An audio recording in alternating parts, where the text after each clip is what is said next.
I'm happy that we have 2 or 3 hours till the end of the conference, that I can show you something about the Russian market and how we are positioning within it. If I'm talking too fast, please let me know, just raise your hand. If I'm talking too not loud enough, please let me know. The main 3 topics which I would like to cover: is there any opportunity for Western brands in Russian market? The second, how does the e-commerce market look like? And then also give you a couple of hints on case studies, which might be useful for you. Does anyone recognize what this could mean? Like in 1996, 66%, 34%, in 2014, 10%, 90% with a small hint with the world map. Okay, I try to let you know what's happening in our world really. In 1996, 66% of the total online audience were Americans, and the world was just 34%. This is why people still think a lot of innovation is coming from the United States.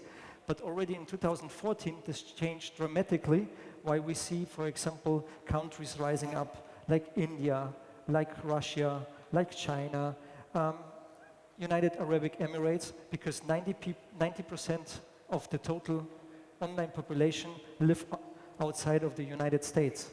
That's one small hint.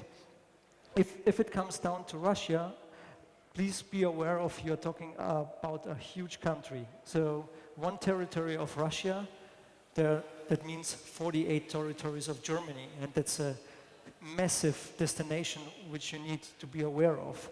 We are talking about 7,500 kilometers from left to right, and a population of almost 150 million people. In 2015, the whole year, we served more than 58 billion search queries. So in terms of the answer, one of the answer can be to be is the answer, whatever you're looking for. And we try to help our users answer the right questions. If it comes down to the market share of Yandex, you can see that we have in Russia 55.2%. We cover the CIS countries. Is it loud enough or? Okay. And in Turkey, we are speaking about 5.1% market share. So Turkey is currently our only country outside of the CIS states, which we offer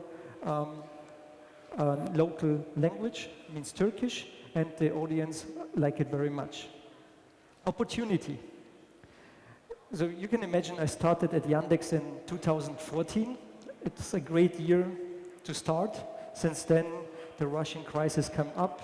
Income went down by 6%.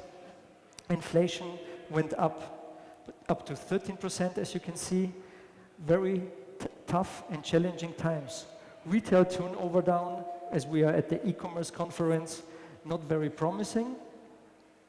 And the imports as well, in 2016 at least, they started to rising again. But is it really that bad in Russia? Believe it or not, it's not. The buying power went up to 300% over the last 15 years. We speak about 370 billion euros, retail turnover. It's constantly growing. E-commerce, I think what is most important for you, if you heard it in the press, 16% year over year growth. Some Western European countries would love to have this growth in their own country. And more than 10 million Russians went on holidays abroad and domestic, still traveling, and it's a huge attractive audience for many brands. The good thing is, in 2014, you paid 10 euros for a coffee at the Red Square. In 2016, it does not cost that much anymore. We speak about 3 euros. What is important for us to take a look, if you take down from 2013, 2015, the confidence index for consumers is stable. more or less, it went down by 5 to 6%. And you all know how media is communicating the crisis in Russia. A lot of households, up to 86, has cash to spend, and 71% are in saving mode, just to saying like, okay, what I have to do with my money. Also, in automotive sector, 31% sales growth for Lamborghini. In 2016, they hit already the sales target. The new 25 cars were delivered. I think that are a couple of insights, but there are a lot of more which I like to share with you today. I think those are pictures from several Russian cities, and I believe they are not looking different than Berlin, Paris, Warsaw, New York, Washington, Miami, or whatever city you are taking in the world. What has changed is that consumer started to be more price sensitive. That means price comparison and looking for goods and comparing those went up to 37%. That's quite amazing, because if we take it a deeper look, you should communicate within your products as well the price, or if you want to catch attention, maybe you say a special offer delivery. There are 35% of people, they are not caring about any price issues at all. I mean, what Russians really differs to the Western Europe, they stay calm when it comes down to higher prices. They say like, okay, the economy will rise again, so the prices will change, so they buy constantly. If it comes down to e-commerce, sale is the number one. Free delivery, number two. And I think those are two extreme good ways where you can focus to upsell your goods, in terms of if you want also to generate a new customer acquisitions or to lower your customer acquisition costs. The share of shoppers who took actively part in sale grew. If you take a look, Q2 2015 and Q1 2016 by 10%. So that's important for you. E-commerce, like I mentioned before, it is raising by 16% year over year, and the growth still continues. And if we take a look in terms of mobile drives the sales incrementally more. I spoke this noon at the panel discussions, and you can see that on Yandex Market, which is one of our shopping platforms, buyers or customers buy products on their mobile devices. If I speak about mobile devices, it's about tablets and smartphones. Bless you. 25% clicks on Yan. Yan, you have to imagine, we have our own Yandex advertising network. There are companies who are using our technology in the market, because this is a very sophisticated technology. To give you a Western brand as an example, Bing. Bing from Microsoft is using our technology, is in our Yandex advertising network, and we are very happy about that. And maybe what is more surprisingly, because we are talking about people are not liking ads, in Russia, the confidence about advertising grew to 21%. That's 5% more than the year before. And in 2016, this trend didn't change. Cross-border trade. I think this is very important for you. And if you take a look at this picture, what has dramatically changed and who is not winner of cross-border shopping, I wrote down Europe. It means European Union. UK has a market share by cross-border shopping by 10%. China grew within the last 3 years to 55%. So China is a very important partner for Russia. And even though you're thinking US is doing less business than China, than Europe, it's not true. We have a cross-border confidence rate by 30%. So you can see there is a challenge which European Union has to face within the next 2, 3, 4 years. The reason why Russians are buying shops, cross-border shopping, or do cross-border shopping, the biggest reason is the smaller price, but I believe also you cannot get this product in Russia, therefore they're buying those goods. And surprisingly, there are shoppers who say, I want to try the Western shops or foreign shops for fun, 6%. Quite interesting. The biggest category in our market, if it comes down to international e-shopping or cross-border shopping, clothing, shoes, children goods, as I mentioned before, but all other categories are very important as well. And if your product is in a niche, take a look at it and try to find the audience in Russia, because Russians love Western products. Opportunities for businesses. What has changed over the couple of years from 2007 and 2016? You see the audience 12 till 24. We have now almost 100%. In the age between 25 and 44, almost 100%. Only the little bit older generation, we have space to grow there. If it comes down to the usage of devices, smart TV is still not strong. There is a mass discrepancy. If you take a look, this is a Russian cities below 100,000 inhabitants, more than 100,000 inhabitants, and the average overall, that the smaller cities has a huge range to improve. This will happen because of two reasons. Reason number one, the smartphones get cheaper. Number two, the network connection, so the mobile connection to providers will be less cost intense as well, so more affordable to people. So smartphone and tablet penetration will grow. How does it look like what people are doing usually? It's not much different than in Western Europe. When we are in the office, they're looking for the products. Those screenshots are from Yandex Market. This is one of our products.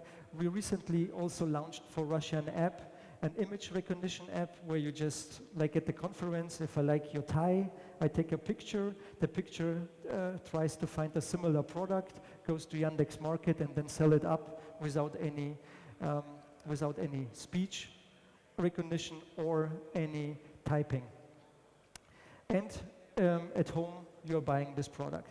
What's changed a little bit, how the users are trying to find information. So the younger generation between 12 and 24, they already, the mobile device is first, desktop second.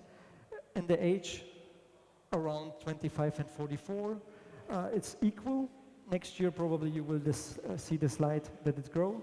And for the 45 plus, it's still desktop number one and mobile. This slide is very important for you if you target your audience, that you know where they are buying.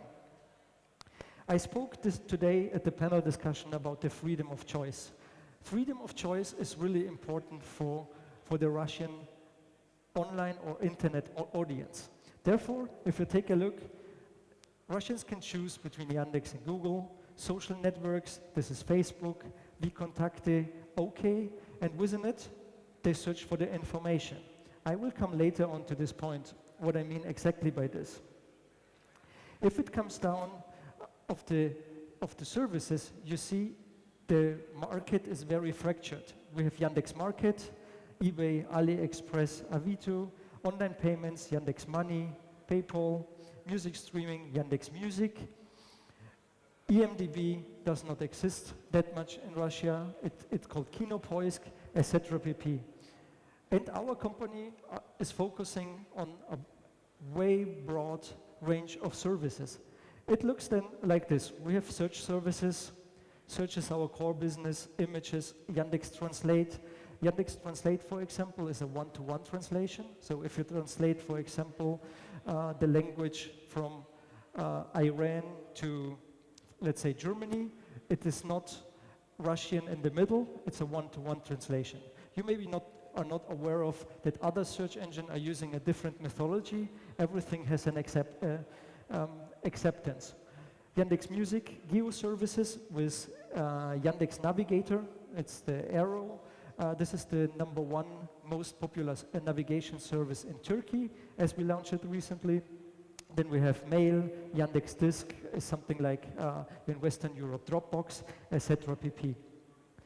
But before we start with the presentation, and we have a couple of minutes left, I would like, who is connected currently to the internet with the smart device? Can you take out your smart device from your pocket?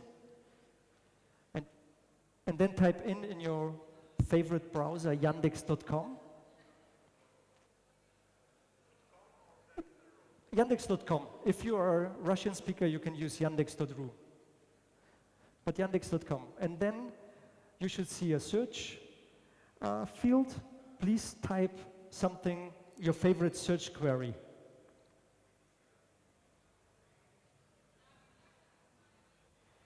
If you do so, do not click on any search result, just scroll to the bottom.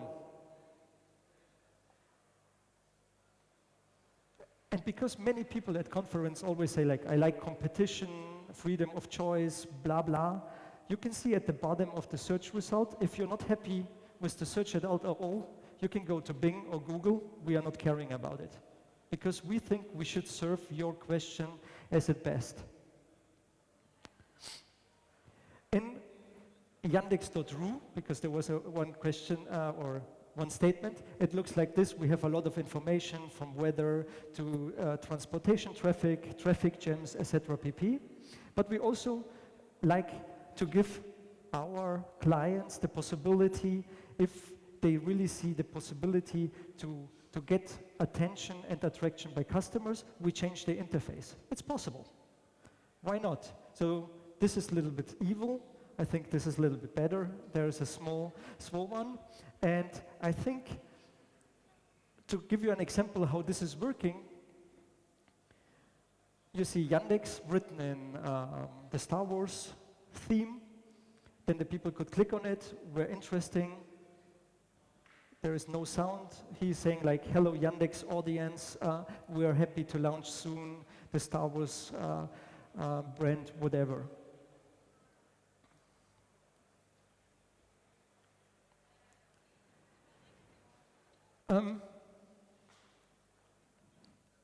I talk about the freedom of choice and that our audience is defining the market. Ruin it. So does local technology can succeed in the market? Are local data important? And is it important to follow local rules? I believe, yes it is.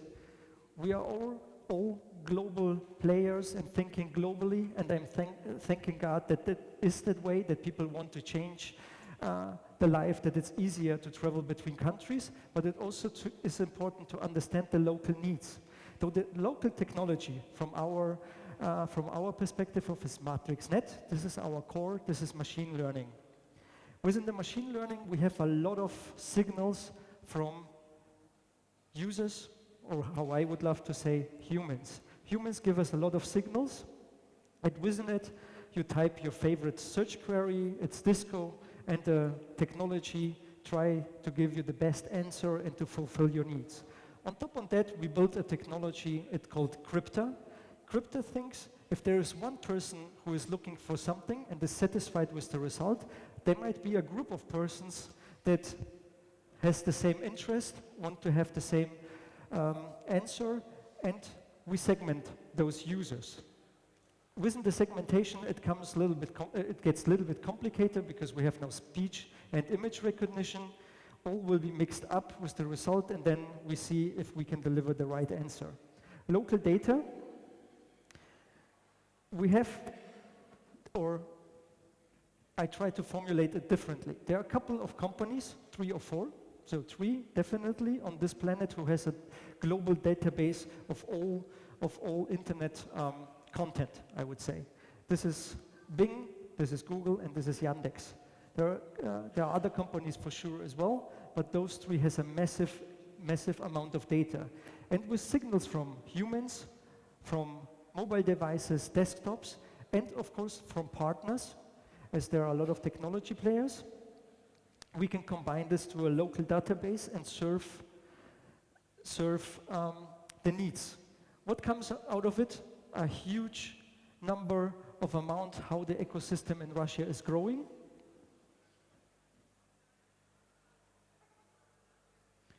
And many of people I talk to, they are not knowing that for example, Gazprom is the biggest media company in Russia with the most popular TV channel.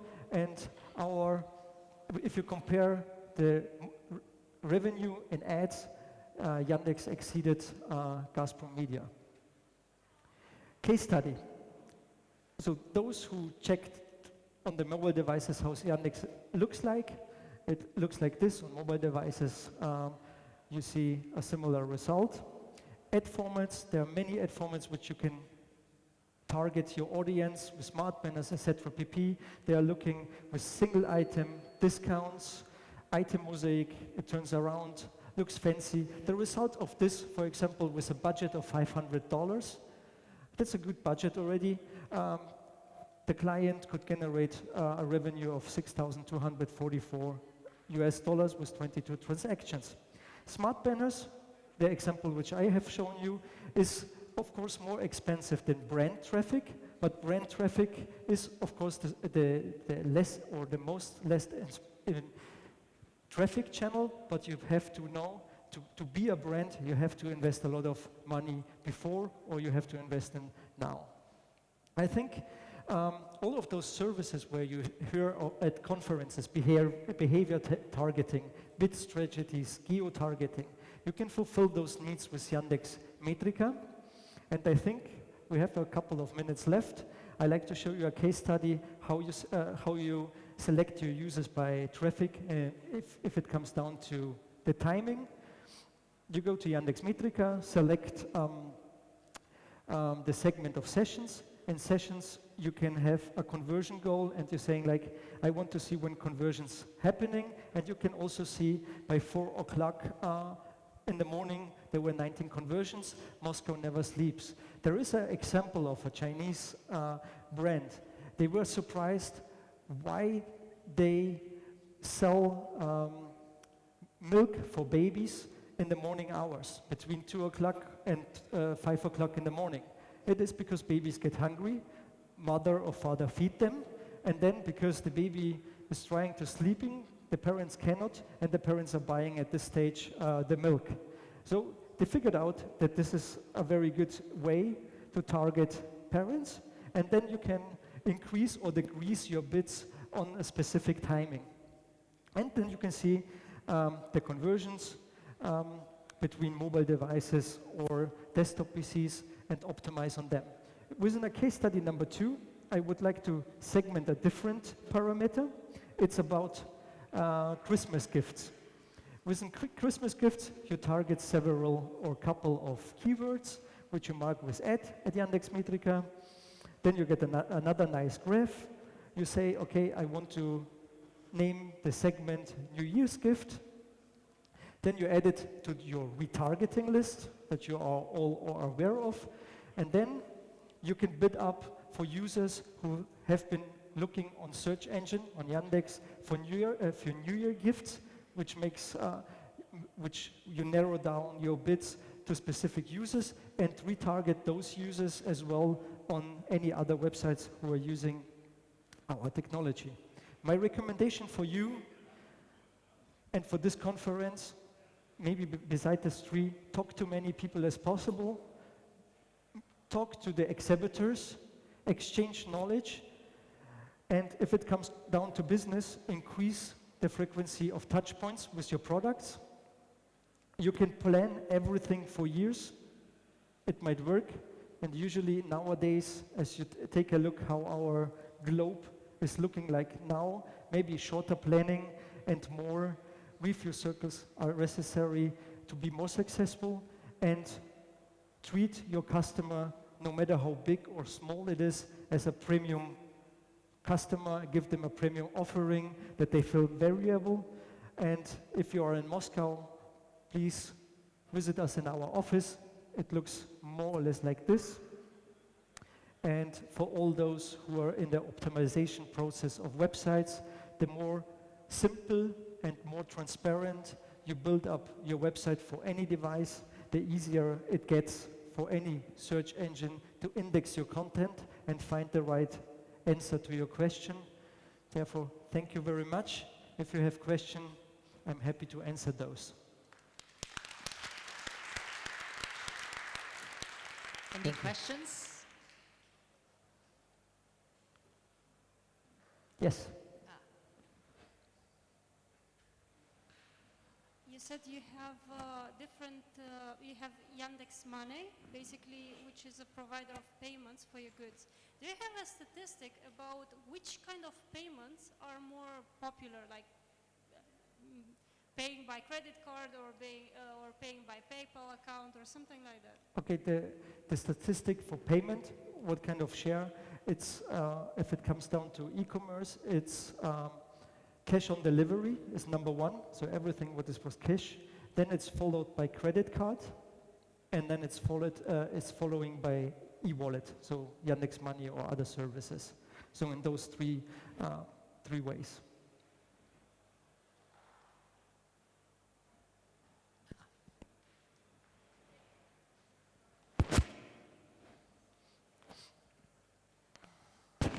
Thank you for your presentation. I'm coming from Russia, so my question would be a bit related to that. Usually I used to say that Yandex is far ahead of Google, but the last statistics I have seen has shown that Google is kind of breathing behind your neck. Do you see it that way? And if so, then how do you handle this? So personally, I do not see it's breathing behind the neck. If it comes like to all search queries according in Russia, then Yandex still has or is in front. If you trick those figures a little bit down to mobile devices and mobile traffic, as you know, we had last year anti-monopoly fraud within Russian government that a company is misusing the power in the operating system of mobile operators. And this is a huge challenge for every country, where you just say, okay, you have an iOS or in this case Android system, and on Android, for example, many people in Russia are looking or searching goods or trying to answer any question, and then you are not the default search engine installed for a country because you are not owning the operating system. And this is only just on top of that. There are many other steps between where operators cannot install any applications from other companies, not only for Yandex, just have to use a different product from a company who owns the operating system. So this is currently, we have homework to do, let's say it that way.